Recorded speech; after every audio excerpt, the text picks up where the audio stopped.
Righto. So you've seen the pictures that I posted earlier. Here they are again.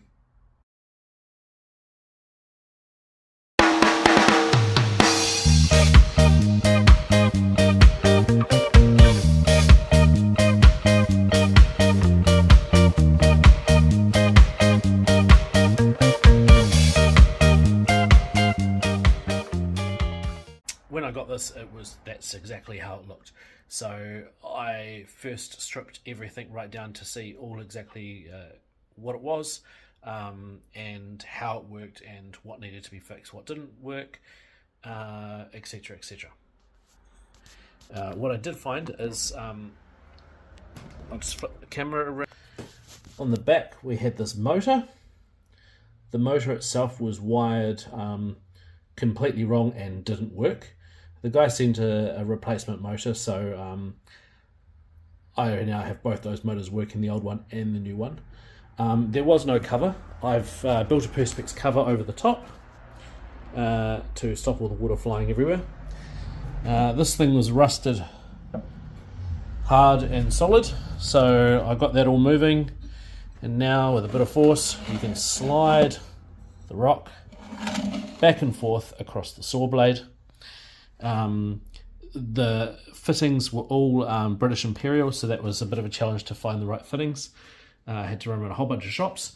Down here we had the switch. That switch underneath is actually wired, you can't quite see it, is wired to a box that I've put in, which is running to a mains cable on the wall. The saw blade is the smaller one at the moment, but I plan to put the big one on, because the small one doesn't quite go high enough to cut a rock that's higher than the vise itself. These two bolts here, good old British Imperial, they help to lock the rock in the right place. Underneath here is a big well of water that was leaking horrendously.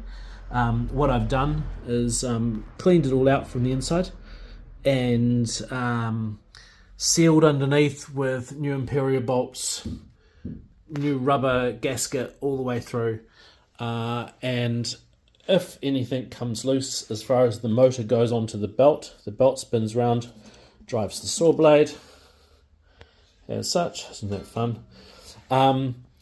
You can adjust it with the screw down here, obviously when there's no power. Undo the screw and push the motor back or forward if we have to change the belt. And of course, I've got a spare motor, so that's going to be helpful as well. One of the things I do want to do is try and figure out how to automate this instead of having a push with your hand, which works. Right down the very back there's a pulley wheel, so my assumption is this little piece here has a clamp on it that goes to the pulley wheel at the back via a steel cable, and that steel cable is cranked to automatically, with a wheel, being able to drive like this and pull the vise back across the blade, because when you're pushing to try and cut that, it's quite difficult. So yeah, I'm going to strip it all down again and change the blade. Good times.